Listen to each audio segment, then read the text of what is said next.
Hello friends, मैं परवीर आप सबका स्वागत करता हूं नेक्स्ट ऑफिसर्स में। हम लोग टीचर्स एग्ज़ाम के लिए बीपीएससी टीआरई 4 के लिए जो एनसीईआरटी का सीरीज़ शुरू किए हैं उसमें से 6 क्लास का चैप्टर नंबर 5 आज हम लोग अध्ययन करेंगे, पढ़ेंगे। ठीक है, चैप्टर नंबर 5 में है इंडिया अर्थात भारत, यानी कि इंडिया और भारत जो है नाम जो है ये कहाँ से आया, कैसे आया, किस तरह से, उसके बारे में आज हम लोग जानेंगे। दोस्तों, अगर अभी तक चैनल को सब्सक्राइब नहीं किए हैं तो प्लीज़ नेक्स्ट ऑफिसर चैनल को सब्सक्राइब कर लें। सब्सक्राइब करने के साथ बेल आइकन ज़रूर दबा लें, इससे आपको कोई भी वीडियो जैसे ही चैनल पे आएगा उसका नोटिफिकेशन मिल जाएगा। वीडियो अच्छा लगे लाइक करें, कमेंट करें, अपने दोस्तों को शेयर करें। श्री अरविंद जो लेखक हैं उन्होंने अपने काव्य में लिखा है कि भारत में प्रारंभिक काल से ही अध्यात्म और संस्कृति एकता स्थापित हो गई थी, जो हिमालय और 2 समुद्रों के बीच इस महान मानवता की जीवन धारा का अभिन्न अंग बन गई। तो ये उनके पुस्तक का एक लेख है जो अध्याय के शुरुआत में दिए गए हैं। ये जो हम लोग फिगर देख रहे हैं ये क्या है? ये है महान सांची का स्तूप। ये सांची का स्तूप है जो 2300 वर्ष पूर्व ग्रामीण भारत को दर्शाता है, उसका एक दृश्य है। ठीक है, देख रहे हैं इसमें बहुत सारे छोटे छोटे, इसके अंदर आप देखिए पूरा का पूरा हर चीज़ दिखाया गया है कि कैसे लोग रहते थे, मानव पुरुष, कैसे उसका आभूषण था, कैसा रहन सहन था, एक एक चीज़ हर जगह दिखाया गया है। चलिए, तो इसमें इस चैप्टर में हम लोग इंडिया अर्थात भारत में 2 टॉपिक दिए गए हैं, जिसका 2 टॉपिक को कवर किया गया है, जिसको हम लोग विस्तार पूर्वक पढ़ेंगे। पहला है भारत को हम कैसे परिभाषित कर सकते हैं, भारत को कैसे परिभाषित कर सकते हैं, इनका नाम क्या है ना। भारत के कुछ प्राचीन नाम क्या थे, भारत जो अभी नाम है उनका कुछ प्राचीन नाम क्या था, इस चैप्टर में इसी 2 मुख्य मुद्दों पर, मुख्य बिंदु पर बात होगी। तो आगे हम लोग देखते हैं। ये आप देख रहे हैं हिंदकुश, ठीक है, ये आप देख रहे होंगे हिमालय, ये पूरा हिमालय का भाग है। ठीक है, यहां आप देखिए कि यहाँ से यहाँ तक ये पूरा सिंधु नदी बेसिन है। ये यहाँ से यहाँ ऐसे करके देखिए, ये सिंधु नदी है और ये सब सिंधु नदी का सहायक नदी है। झेलम हो गया, चेनाब हो गया, रावी हो गया, ब्यास हो गया, सतलज हो गया, सरस्वती हो गया, ये सब इनकी सहायक नदी है। यहाँ आप देख रहे होंगे गंगा नदी बेसिन, ये गंगा नदी बेसिन है, ये गंगा नदी है, यहाँ से यमुना आई है, यहाँ से है, ये गंगा नदी बेसिन है, इसके ये सहायक नदी हैं। ठीक है, यहाँ पे आप देख रहे होंगे ब्रह्मपुत्र बेसिन, यहाँ से ऐसे ब्रह्मपुत्र निकली है, ऐसे करके आती है, फिर ये ऐसे करके इस तरह से आती है, ये ब्रह्मपुत्र नदी बेसिन है। ये महानदी बेसिन है, ये नर्मदा और ताप्ती का बेसिन है, गोदावरी नदी बेसिन, कृष्णा नदी बेसिन, कावेरी नदी बेसिन। नदी बेसिन बेसिकली क्या होता है, एक नदी का पूरा क्षेत्र, जैसे ये नदी यहाँ से यहाँ तक है, इनकी सहायक नदियाँ ये है, सहायक नदियाँ जहाँ तक फैली है ये सारे क्षेत्र में उनके फैलाए बाढ़ आते हैं, और जहाँ तक वो मिट्टी उनका बाढ़ जाता है उनका बेसिन कहलाता है, ताकि उसी से उस जमीन की उपजाऊ होती है, उपजाऊ भूमि बनते हैं। तो यहाँ लिखा है, इसको कहते हैं भारतीय उपमहाद्वीप। ये पूरा का पूरा जो है भारत का उपमहाद्वीप है, जिसमें अभी का पाकिस्तान और अफगानिस्तान भी इसके अंदर शामिल है। भारतीय उपमहाद्वीप कहने का मतलब सिर्फ भारत ही नहीं आता है, भारत, श्रीलंका, पाकिस्तान, अफगानिस्तान, ये सारे भारतीय उपमहाद्वीप में शामिल हैं, हिमालय सहित। और भारतीय उपमहाद्वीप का ये भौतिक मानचित्र है, जिसमें कुछ नदियां भी प्रदर्शित की गई है, दिखाई गई है। आगे हम लोग देखेंगे इसको क्यों दिखाया गया है, इसका क्या इंपॉर्टेंस है अभी इस अध्याय में, इस चैप्टर में। आज का भारत आधुनिक राष्ट्र है, जिसको जिसको परिभाषित सीमाएं राज्य ज्ञात जनसंख्या है। जैसे अभी जो भारतीय राष्ट्र है, अभी जो आधुनिक भारत है वो आधुनिक राष्ट्र है, जिसको परिभाषित करने के लिए परिभाषित अभी किस तरफ से करते हैं, एक सीमा के, राज्य और जनसंख्या के दृष्टि से, जनसंख्या के दृष्टिकोण के माध्यम से उसको हम लोग परिभाषित कर सकते हैं कि भारत का ये। हालांकि ये 500, 2000 और 5000 वर्ष पूर्व बहुत अलग था। अभी भारत जैसा है जनसंख्या के दृष्टिकोण से परिभाषित करते हैं, राज्य के दृष्टिकोण से करते हैं या सीमाओं से करते हैं, लेकिन ये 500 वर्ष पूर्व, 2000 वर्ष पूर्व से 5000 वर्ष पूर्व भी ये एक अलग था। अभी के जैसा ये राष्ट्र नहीं था, जो कि भारतीय उपमहाद्वीप है। ये जो उपमहाद्वीप हम लोग देख रहे हैं, ये 500, 2000 या 5000 वर्ष पूर्व इसी प्रकार भारतीय उपमहाद्वीप था। न तभी ना तो कोई पाकिस्तान था, ना तो कोई हिंदुस्तान था, ना तो कोई अफगानिस्तान था। बस ये हिमालय पर्वत और सारी नदियां बेसिन अपनी अपनी जगह पे स्थापित थी। इसके भिन्न भिन्न नाम रहे हैं। जो पुरानी, जब ये 5000 वर्ष पूर्व जब इसकी अलग तरफ से भारतीय उपमहाद्वीप थी, तो इनका अलग अलग एक नाम रहा है। नाम कैसे अलग अलग रहा है उसके बारे हम लोग देखेंगे। दोस्तों, नेक्स्ट ऑफिसर चैनल पे अगर अभी हैं तो प्लीज़ इसको सब्सक्राइब कर लें और बेल आइकन दबा लें। इस चैनल पे जो भी वीडियो आएंगे आपको नोटिफिकेशन के माध्यम से मिल जाएगी। लाइक करें, इससे मोटिवेशन मिलता है ताकि हम लोग आपको इसी तरह के कंटेंट्स, इसी तरह के क्लासेस देते रहेंगे। कमेंट करें अच्छा लग रहा है तो, और अपने दोस्तों को भी शेयर करें, उनको भी तैयारी में मदद मिल पाएगी। ये अभी एनसीईआरटी का सीरीज चल रहा है। हम लोग बीपीएससी टीआरई 4 के लिए स्पेशली ये क्लास चला रहे हैं, जिसमें ये एनसीईआरटी को कवर किया जा रहा है और भी इसमें बहुत सारी क्लासेस आनी शुरू हो जाएगी। इसीलिए सब्सक्राइब जरूर कर लें ताकि आपको सारी क्लासेस टाइम से मिलती रहे। अब यहां पे देखिए एक मुख्य चीज दिया हुआ है, निवासी। एक शब्द है निवासी। निवासी क्या होता है? वे लोग जो एक स्थान पर विशेष में रहते हैं। किसी एक स्थान पर रहने वाले लोग जो होते हैं वहां के वो निवासी कहलाते हैं, वहां पे वो निवास करते हैं, तो निवासी हो गए। ठीक है, तो निवासी और विदेशों से आए आगंतुक, यानी कि भारत में जो रहने वाले निवासी थे भारतीय, और साथ में विदेश से आने वाले जो बाहरी आगंतुक थे, के द्वारा नाम से बुलाया गया है, अनेकों नाम से बुलाया गया है। ये नाम प्राचीन पुस्तकों में यात्रियों या तीर्थकारों के वृत्तांत या शिलालेखों में भी मिलते हैं। भारत के निवासी या विदेशी जो आए, वो लोग भारत को अलग अलग नामों से बुलाए हैं, अलग अलग नाम से बुलाया जाता रहा है, जिसमें से किसी किसी पुस्तक में है, कभी यात्रियों का वृत्तांत में लिखा हुआ है, या तीर्थकारियां जो आती थी उनके वृत्तांत में, शिलालेख जो होते थे शिलालेख में लिखा। इन सब स्रोतों से हम लोगों को पता चलता है कि कौन कौन किस तरह के नाम से बुलाया जाता था। तो अब हम लोग यहां देख रहे हैं कि भारतीयों ने भारत नाम कैसे दिया है। भारतीयों ने भारत को भारत नाम कैसे दिया था? ऋग्वेद में ऋग्वेद जो है भारत का सबसे प्राचीन ग्रंथ है। अगर सबसे प्राचीन ग्रंथ क्या है?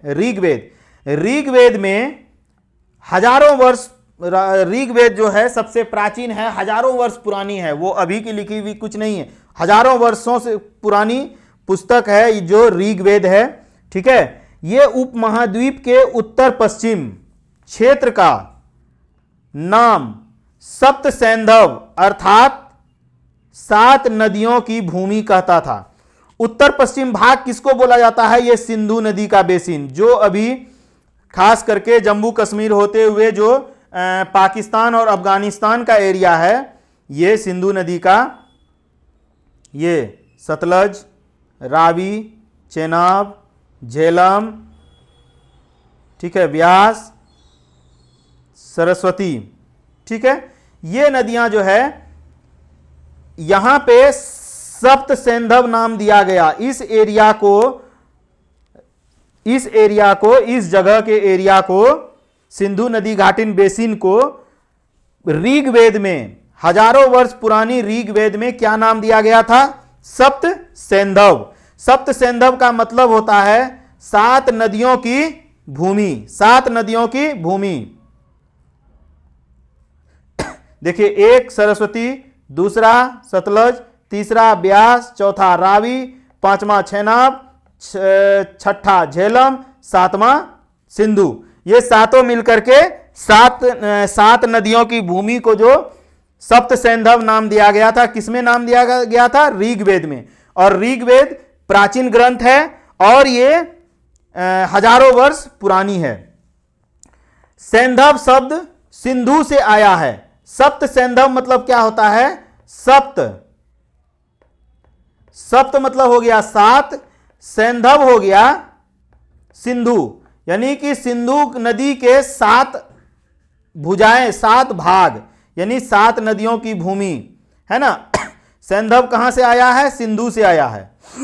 सिंधु से आया। सिंधु नदी या सामान्यतः एक नदी से है। सिंधु नदी को एक नदी के रूप में देखा गया है, सिंधु नदी। उसी से ये नाम आया सिंधु, और उसी से सप्त सेंधव की भूमि यानी सप्त सेंधव के नाम से प्राचीन ग्रंथ ऋग्वेद में बोला गया है या लिखा गया है। इस तरह से पुकारा जाता था। उत्तर पश्चिम क्षेत्र को यहां मैप में दिखाया गया है, जो आप लोगों को अभी बताए हैं।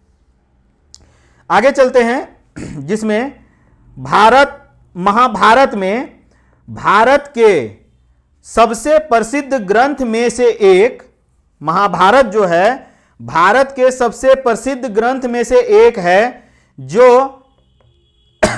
हमारे संस्कृति और विरासत तथा ज्ञान परंपराओं का अध्ययन में पढ़ेंगे। जब हम लोग हमारी संस्कृति और विरासत के बारे में पढ़ेंगे, तब इसके बारे में हम लोग विस्तार से पढ़ेंगे। अभी जो है कह रहा है कि अपने क्षेत्रों को सूचीबद्ध किया गया है, जिसमें इसमें जो है जब महाभारत में जब हम लोग पढ़ेंगे तो उसमें देखेंगे कि कई सारे अनेक क्षेत्रों को सूचीबद्ध किया गया है, अनेक क्षेत्रों के बारे में लिखा गया है। जिसमें से कुछ क्षेत्र हैं कश्मीर। कश्मीर यानी लगभग आज का जो कश्मीर है उसके बारे में लिखा है। कुरुक्षेत्र जो आज का हरियाणा भाग है, कुरुक्षेत्र अभी का कुरुक्षेत्र जो छोटा सा एरिया है वो नहीं, आज का जो पूरा हरियाणा है उसको कुरुक्षेत्र के नाम से महाभारत में लिखा गया है। वंग मतलब बंगाल का भाग है। प्राग्ज्योतिष मतलब कुछ असम का भाग है, जो असम वाला भाग है ना थोड़ा सा, वो उधर प्राग्ज्योतिष के नाम से लिखा गया है। कच्छ, आज का जो कच्छ की बंगाल के खाड़ी में गुजरात में जो कच्छ है वहां पे है। केरल, लगभग आज के केरल को, इन सभी क्षेत्रों को महाभारत में दर्शाया गया है। जिसके बारे में क्या क्या लिखा गया है हम लोग नीचे विस्तार से पढ़ते हैं। दोस्तों, अभी तक अगर चैनल पे आप वीडियो देख रहे हैं तो प्लीज चैनल को सब्सक्राइब कर लें और बेल आइकन दबा लें, ताकि आपको इस तरह का वीडियो बराबर मिलता रहे। लाइक करें, वीडियो अच्छा लग रहा है कमेंट करें, अपने दोस्तों को भी वीडियो को शेयर करें। इससे हमको मोटिवेशन मिलेगा और आपके लिए इसी तरह के कंटेंट्स लाते रहेंगे। आगे हम लोग देखते हैं, वास्तव में हमें कब समूचे भारतीय उपमहाद्वीप के लिए नाम मिला। कह रहा है, एक सवाल है कि वास्तव में हमें कब समूचे भारत यानी कि पूरे भारत के लिए एक नाम मिला, पूरे भारत उपमहाद्वीप जो है उसके लिए कोई एक नाम कब मिला, इसके बारे में यह सवाल है। यह प्राचीन भारतीय ग्रंथ की तिथि निर्धारित करना कठिन है। नाम तो मिला, लेकिन उस प्राचीन जो ग्रंथ है उसका तिथि निर्धारित करना मुश्किल है कि वो कब इस तरह के नाम उस ग्रंथ में लिखे गए थे और या हमको मिला है। लेकिन प्रश्न का उत्तर ढूंढना आसान नहीं है। लेकिन महाभारत में भारतवर्ष तथा जम्बू द्वीप शब्द का प्रयोग किया गया है। अगर महाभारत को हम लोग पढ़ेंगे या महाभारत के बारे में जाने तो महाभारत में भारत के लिए दो शब्दों का इस्तेमाल किया गया है। पहला शब्द क्या इस्तेमाल किया गया है? भारत वर्ष। पहला शब्द इस्तेमाल किया गया है भारतवर्ष, और दूसरा शब्द इस्तेमाल किया गया है जम्बू द्वीप। दूसरा शब्द इस्तेमाल किया गया है जम्बू द्वीप, जम्बू द्वीप। ठीक है, दूसरा शब्द इस्तेमाल किया गया है जम्बू द्वीप। ये दोनों द्वीपों का जो नाम, ये दोनों नाम जो है महाभारत में लिखे गए हैं भारत उपमहाद्वीप के लिए। अब इनके बारे में अगर पहला शब्द जो भारतवर्ष है स्पष्ट रूप से समूचे उपमहाद्वीप के लिए प्रयुक्त हुआ। पूरे समूचा जो उपमहाद्वीप है ना, भारत का उपमहाद्वीप, अभी जो हम लोग पिक्चर देखे थे जिसमें भारत, श्रीलंका और अभी के श्रीलंका और पाकिस्तान और अफगानिस्तान को लेके जो था वो पूरा का पूरा भारतीय उपमहाद्वीप था। महाभारत में उसके लिए दो शब्दों का इस्तेमाल हुआ है, भारतवर्ष और जम्बू द्वीप। तो भारतवर्ष के बारे में अगर जाने तो यह स्पष्ट रूप से समूचे उपमहाद्वीप के लिए यह नाम था। इस ग्रंथ में अनगिनत नदियों और लोगों का नाम मिला है। अनगिनत नदियां, बहुत सारी नदियां का नाम मिला है और लोगों का नाम मिला है जो भारतवर्ष से आशय यानी भारतवर्ष से आशय यानी भारत के देश से हैं, भारत के देश से हैं यानी भारत से हैं। भरत वह नाम है जो सर्वप्रथम ऋग्वेद में उल्लेखित हुआ था। भरत जो है एक नाम है जो सर्वप्रथम ऋग्वेद में उल्लेखित हुआ था, जबकि अभिप्राय लोगों का एक मुख्य वैदिक समूह से है। और इस भरत का जो नाम है किसी का नाम नहीं है। यह उस समय ऋग्वेद में जब इसका नाम उल्लेखित हुआ था तो यह उस समय एक वैदिक समूह जो था उसके लिए भरत का नाम रखा गया था। वो भरत का नाम वहां से लिया गया है। बाद में साहित्य में विभिन्न महाराजाओं के नाम भी भरत लिखा गया है, भरत रखा गया, तो उनके नाम से भी उल्लेखित हुआ है भरत के नाम से। जो हम लोग कहते हैं कि भरत राजा थे और उनके नाम पे, तो बाद में कई सारे महाराजाओं के नाम भी भरत रखा गया। लेकिन प्राचीन काल में जब ऋग्वेद में जो भरत नाम उल्लेखित हुआ था सर्वप्रथम, वो एक वैदिक समूह के लिए उल्लेखित हुआ था, ना कि किसी व्यक्ति का नाम के लिए। ये वहां से आए हुए शब्द हैं भारतवर्ष। ठीक है, दूसरा शब्द है जम्बू द्वीप। ये जम्बू द्वीप क्या है? जम्बू द्वीप का अर्थ होता है जामुन वृक्ष के फल के द्वीप। यानी कि जामुन का जो वृक्ष होता है ना, जामुन फल आप लोग देखे होंगे, छोटे छोटे होते हैं, ऐसे ऐसे काला काला। ठीक है, जामुन का वृक्ष, जामुन के वृक्ष के फल के द्वीप, यानी ऐसा द्वीप, ऐसा जगह जहां पे बहुत सारे जामुन के पेड़ हैं और वहां फल उगते हैं, उसी को जम्बू द्वीप के नाम से जाना गया है या बताया गया है। यह एक सामान्य पेड़ है जिसमें जम्बुल वृक्ष भी बोलते हैं या मालाबार प्लाम भी बोलते हैं या जामुन वृक्ष भी बोलते हैं। अभी के समय में लोग ज्यादातर जामुन वृक्ष बोला जाता है। ठीक है, इसी के नाम से जम्बू द्वीप आया है। वास्तव में इस संबंध में भारतीय सम्राट से बहुत अच्छा संकेत मिलता है। अगर इस शब्द में इसके बारे में अगर देखें तो भारतीय सम्राट जो है उससे हम लोगों को बहुत अच्छा संकेत मिलता है कि उसका नाम, और किससे, कौन सा सम्राट से? जिसका नाम अशोक है। यानी अशोक से हम लोगों को बहुत से तरह के संकेत मिलते हैं। क्या क्या संकेत मिलते हैं आइए हम लोग देखते हैं। संकेत है कि लगभग 250 BCE, before common era, Hindi में इसको बोलते हैं सामान्य संवत पूर्व। ठीक है, मान सकते हैं हम लोग उनकी तिथि जो है, अशोक की तिथि, अगर अशोक की ये माने तो 250 वर्ष सामान्य संवत पूर्व मान सकते हैं, जिसमें वो बहुत सारे शिलालेख छोड़ कर गए हैं। वो बहुत सारे महाराजा अशोक जो सम्राट थे वो बहुत सारे शिलालेख छोड़कर गए हैं। उन शिलालेखों में भी जम्बू द्वीप का संपूर्ण भारत वर्णन के लिए उपयोग किया गया है। जम्बू द्वीप नाम जो है संपूर्ण भारत को एक मैसेज देने के लिए, भारत के नाम के लिए जम्बू द्वीप का नाम का इस्तेमाल किया है अशोक सम्राट, और वो शिलालेख छोड़कर गए हैं। उसी शिलालेख में से जम्बू द्वीप का नाम उल्लेखित है। उस समय इसमें आज के बांग्लादेश, पाकिस्तान और साथ में अफगानिस्तान भी शामिल थे। वही अभी बताया ना कि बांग्लादेश हो गया, श्रीलंका हो गया, और आज के बांग्लादेश हो गया, श्रीलंका हो गया, पाकिस्तान हो गया, अफगानिस्तान होगा, ये सारा जम्बू द्वीप में यानी भारतवर्ष में शामिल थे, भारत उपमहाद्वीप में शामिल थे, जिसको जम्बू द्वीप के नाम से जाना जाता था। हेलो, हाँ बोलिए। अच्छा, वहां जमा कर दीजिए, राकेश होगा। हाँ हाँ ठीक है।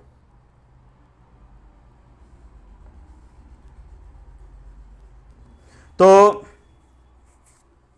चलिए दोस्तों, नेक्स्ट ऑफिसर्स चैनल को सब्सक्राइब कर लें और बेल आइकन दबा दें ताकि इस तरह के वीडियो आपको मिलता रहे। लाइक करें, कमेंट करें, लाइक करें, कमेंट करें, शेयर करें अपने दोस्तों को, ताकि इस तरह के क्लासेस उनको भी मिले। चलिए आगे हम लोग देखते हैं कि ये देखिए भारतीय उपमहाद्वीप, पूरा उपमहाद्वीप दिखाया गया है। ये पूरा का पूरा हिमालय पर्वत है, ठीक है। ये पूरा जो है अभी अफगानिस्तान, पाकिस्तान,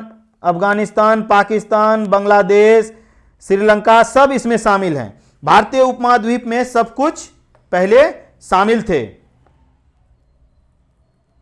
जिसको जम्बू द्वीप या भारतवर्ष के नाम से जाना गया है या बोला गया है। देखते हैं, उपमहाद्वीप संपूर्ण भौगोलिक क्षेत्र है भारतीय उपमहाद्वीप का,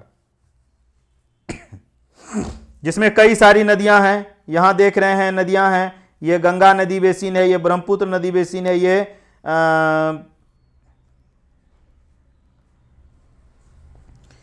ये पुरानी नदी बेसिन है जिसका नाम अलग ढंग से रखा गया था। ये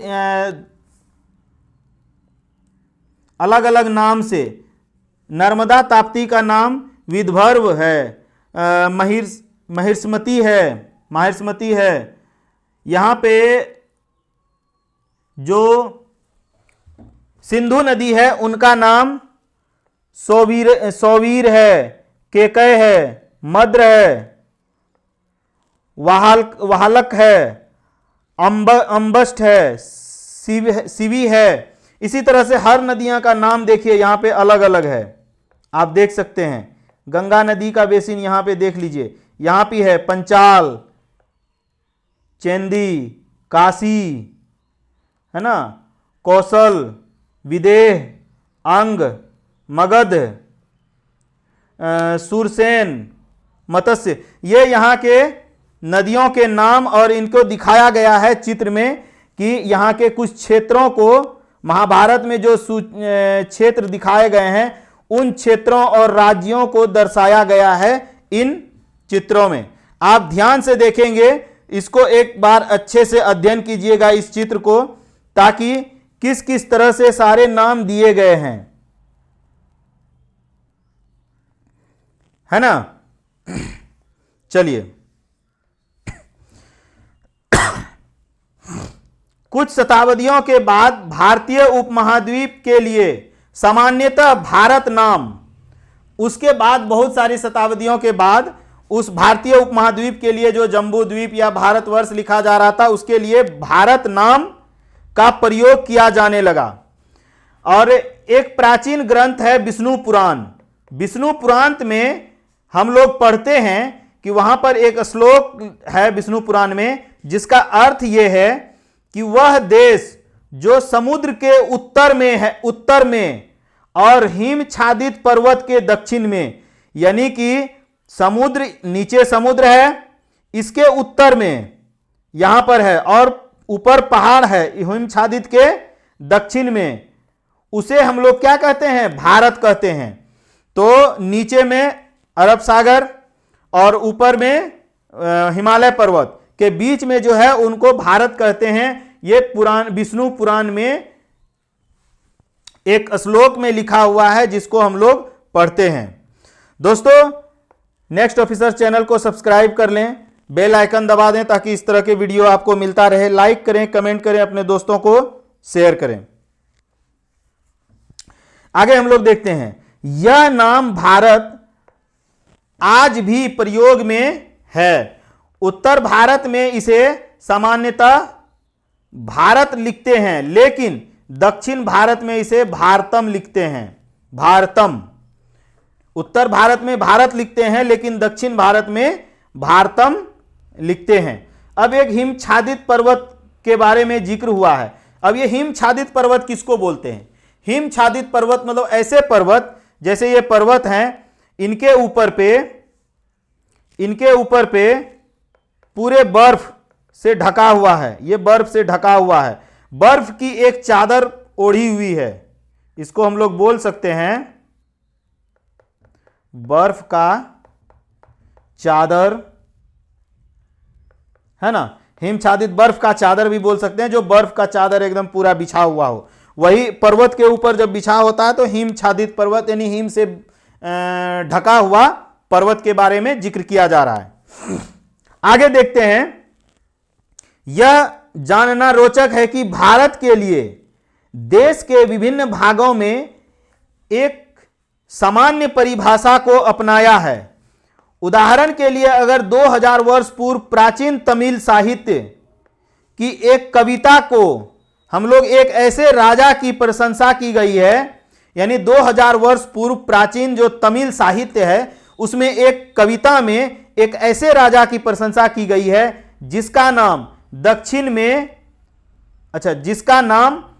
दक्षिण में कैप कुमारी से उत्तर में महान पर्वत तक, दक्षिण में कैप कुमारी से उत्तर में महान पर्वत, ये महान पर्वत कौन सा है? हिमालय, है ना, हिमालय, इसके बारे में जिक्र कर रहा है। ठीक है। पूर्व में महासागर से पश्चिम के महासागर तक, यानी पूर्व में बंगाल की खाड़ी और पश्चिम में अरब सागर, पूर्व में महासागर से पश्चिम में महासागर तक। तो यह किस राजा के बारे में बात कर रहा है? यह भारत के बारे में बात कर रहा है, जिसको ये लोग राजा के नाम से इसमें लिखा गया है। उत्तर में महान पर्वत जो है वो हिमालय को दिखाया है, और कैप कुमारी समझ ही सकते हैं दक्षिण में जो है कन्याकुमारी के जगह पे। इस तरह से प्रतीत होता है कि प्राचीन भारतीय अपने भूगोल को बहुत अच्छी तरह से जानते थे। इससे क्या होता है कि जब इतने विस्तार से लिखे हैं, इसका मतलब है कि प्राचीन भारतीय जो है वो अपने भूगोल के बारे में, भारत के भूगोल के बारे में बहुत अच्छे से परिचित थे पहले से ही। भारतीय संविधान जो सर्वप्रथम अंग्रेजी में लिखा गया है। अब भारतीय कॉन्स्टिट्यूशन जो है, संविधान जो है, सबसे पहले किस भाषा में लिखा गया था? इंग्लिश में। उसके बाद किस में ट्रांसलेट किया गया? हिंदी में। ठीक है, सर्वप्रथम इंग्लिश में लिखा गया, बाद में हिंदी में ट्रांसलेट हुआ।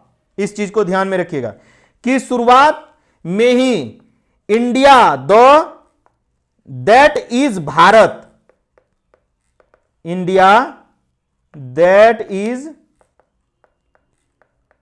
भारत, इस शब्द का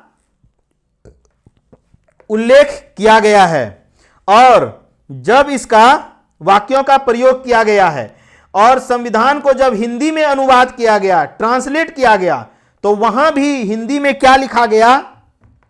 भारत अर्थात इंडिया, इंडिया, भारत अर्थात इंडिया, जैसे इस तरह के वाक्य का उल्लेख किया गया है। संविधान का मतलब क्या होता है? किसी देश के आधारभूत सिद्धांत और कानूनों को बताने वाले प्रलेख, यानी ऐसी पुस्तक जिसमें किसी देश के आधारभूत सिद्धांत, उसके कानून जो लिखा हुआ होता है, जिस पुस्तक के आधार पे पूरा देश चल रहा होता है, उसी को संविधान बोलते हैं। और भारतीय संविधान कब लागू हुआ था? 1950 में। भारतीय संविधान कब लागू हुआ था? 1950 में। चलिए, विदेशियों ने इंडिया का नाम कैसे रखा? विदेशियों ने इंडिया नाम कैसे रखा? भारत नाम कैसे आया हम लोग अभी देखे, अब इंडिया नाम कैसे आया इसके बारे में जानते हैं। विदेशियों ने सर्वप्रथम प्राचीन ईरान फारसी, सर्वप्रथम प्राचीन जो है ईरान, प्राचीन ईरान जिसको फारस बोलते हैं, फारस के निवासी भारत का उल्लेख किया था। छठी शताब्दी सामान्य संवत पूर्व एक फारसी सम्राट ने सैन्य अभियान आरंभ किया। एक फारसी सम्राट ने छठी शताब्दी में सैन्य अभियान आरंभ किया था और सिंधु घाटी नदी क्षेत्र में, नदी क्षेत्र जैसे जिसे सिंधु कहा जाता है, सिंधु नदी क्षेत्र जिसे सिंधु कहा जाता था, पर नियंत्रण किया। यानी वहां तक वो जीत चुका था, वहां तक उसका ये हो चुका था प्रायः। अतः यह कोई आश्चर्य नहीं है कि अपने प्रारंभिक लेखों और शिलालेखों में फारसियों ने भारत को हिंदू या हिंदू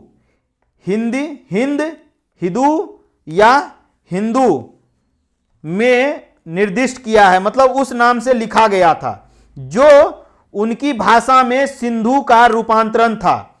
देखिए, ये हिंदू शब्द उसका कहीं ना कहीं धर्म से नहीं है, वो सिंधु शब्द का रूपांतरण है हिंदू। यहां 100 के जगह हॉप बोला गया है, इसीलिए ये हिंदू हो गया है।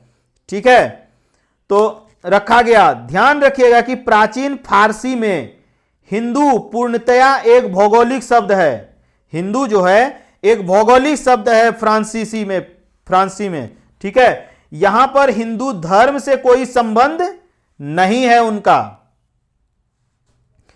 इन फारसी शास्त्रों के आधार पर प्राचीन यूनानी ने इस भाग को इंडोई अथवा इंडिके नाम दिया और इन्होंने हिंदू शब्द के पहले अक्षर हो को हटा दिया, क्योंकि यह अक्षर यूनानी भाषा में नहीं था। यह अक्षर यूनानी भाषा में नहीं था। ठीक है, फारसीसी ने क्या किया, उसके यहां 100 को हो पढ़ा तो सिंधु से हो गया हिंदू। फारसीसी ने सिंधु से हिंदू बना दिया और जब यूनानी आया वो हिंदू पढ़ा, हिंदू उनके डिक्शनरी में हो शब्द था ही नहीं, तो वो हिंदू को इंडोई या इंडिके मान लिया, हो को हटा के ई मान लिया, इंडिके या इंडोई मान के इन लोग नाम दे दिया। अपने पुस्तक में वो इस तरह से नाम लिखे गए। प्राचीन चीनियों ने अब फ्रांसीसी तो सिंधु को हिंदू बना दिया, हिंदू नाम रख दिया। उसके बाद यूनानी जब आए तो हिंदू को इंडोई या इंडिके नाम रख दिया। अब चाइना का देखते हैं कि प्राचीन चीनियों ने भारत से संपर्क स्थापित किया था। विभिन्न ग्रंथों में इन्होंने इंडिया का उल्लेख यिंतु या युदु के नाम से, इस शब्द का मूलतः शब्द सिंधु से आया है।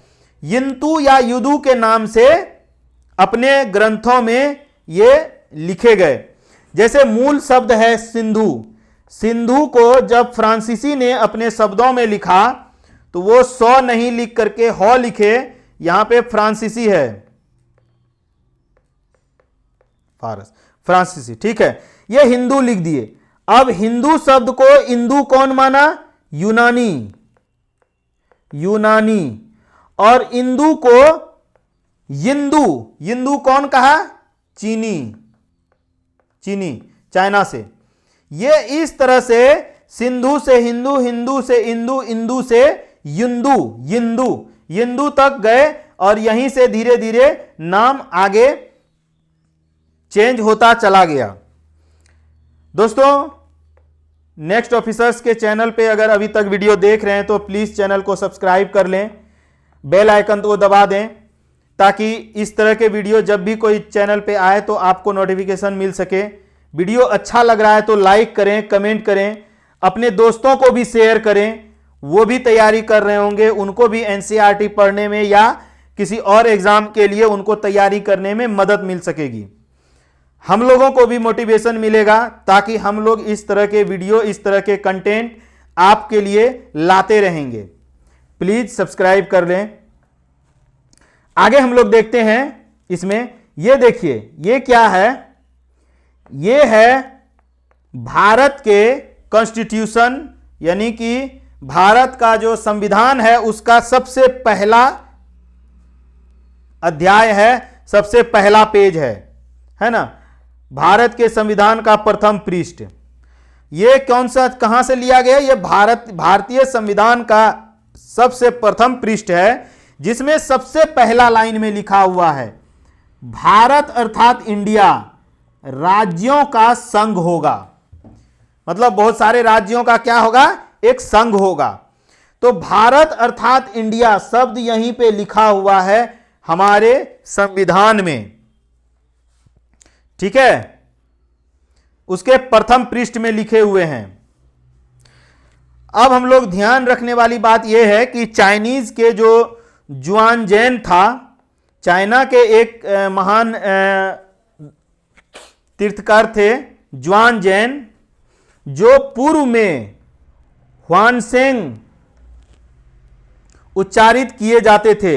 ह्वानसेंग, इनका नाम जुआनजेंग है लेकिन पहले ह्वानसेंग इनका नाम से उच्चारित किया जाता था। ह्वानसेंग का नाम से बहुत सारी जगह इनके नाम लिखे हुए हैं, ठीक है? जुआनजेंग इनका नाम था, ह्वानसेंग से उच्चारित किया जाता था। ये 7वीं कॉमन एरा, 7वीं कॉमन एरा में चीन से भारत यात्रा किए थे।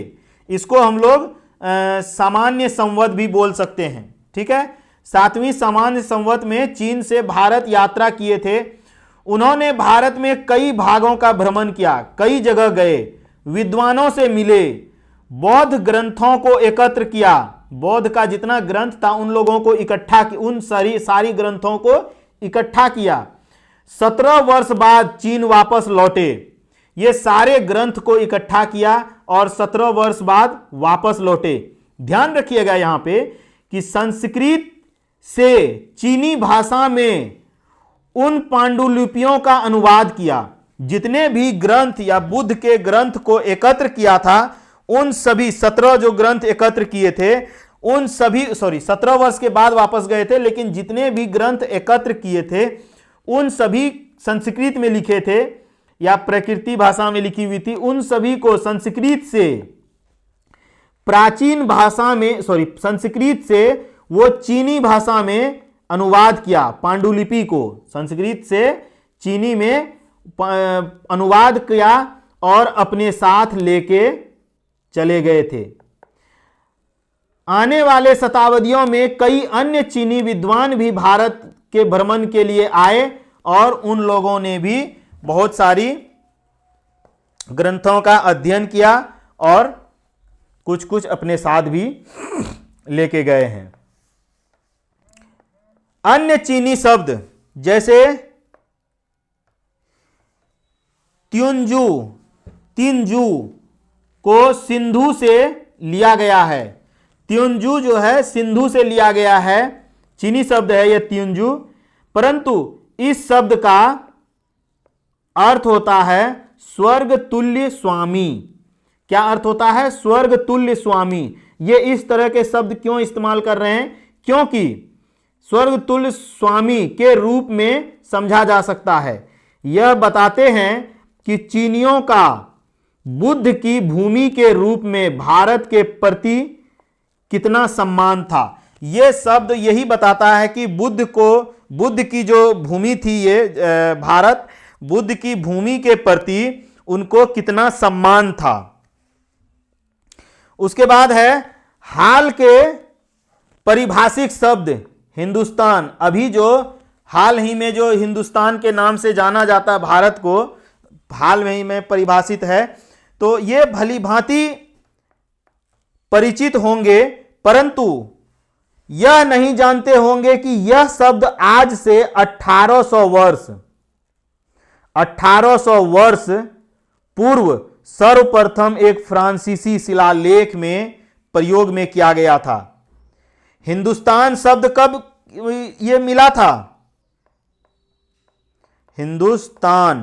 हिंदुस्तान शब्द जो है अभी हाल ही ये परिभाषित हैं, लोग इनको हिंदुस्तान के नाम से भी जाना जाता है, लेकिन ये 1800 वर्ष पूर्व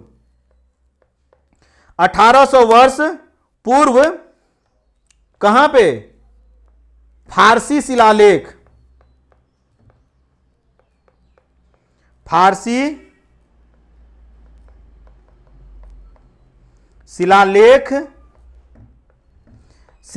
में प्रयोग किया गया था। 1800 वर्ष पूर्व फारसी शिलालेख में हिंदुस्तान शब्द का प्रयोग किया गया था। बाद में भारत पर आक्रमण के बाद वहां आक्रमण करने वाले भारतीय उपमहाद्वीप के वर्णन करने के लिए इस शब्द का प्रयोग किया गया था। ये देखिए, ये यहां पे एक कॉलम दिए हुए हैं जहां पे फारसी, यूनानी, लैटिन, चीनी, अरबी और फारसी, अंग्रेजी और फ्रेंच में भारत के क्या क्या नाम है। जैसे लैटिन में भारत नाम है, अंग्रेजी में इंडिया नाम है, फ्रेंच में इंडे नाम है। तो अलग अलग जब यात्री आए तो वो अपने अनुसार से क्या क्या नाम दिए, इसमें आप लोग लिखेंगे। इससे आपका प्रैक्टिस होगा और आपको याद भी रहेगा कि कौन से किस देश के यात्री किस तरह के नाम और उनके पुस्तकों में, उनके ग्रंथों में इंडिया के बारे में लिखा हुआ है। तो आज हम लोग 6th क्लास के चैप्टर नंबर 5 को कवर किए हैं, जो हिस्ट्री का है। हिस्ट्री का दूसरा क्लास था, चैप्टर 2 था। ठीक है, तो प्लीज आज ये चैप्टर समाप्त हुआ है। कल हम लोग 6th क्लास के 6th चैप्टर को, नेक्स्ट चैप्टर को देखेंगे। प्लीज अभी तक चैनल पर बने हुए हैं तो प्लीज चैनल को सब्सक्राइब कर लें, बेल आइकन दबा दें, ताकि इस तरह के वीडियो आपको हमेशा मिलते रहे। लाइक करें, कमेंट करें, वीडियो अच्छा लग रहा हो तो अपने दोस्तों को भी शेयर करें, अगर इस तरह के आपके साथ वो भी अपना तैयारी कर रहे हो तो आज के लिए इतना ही, यहीं पर समाप्त करते हैं। Thank you.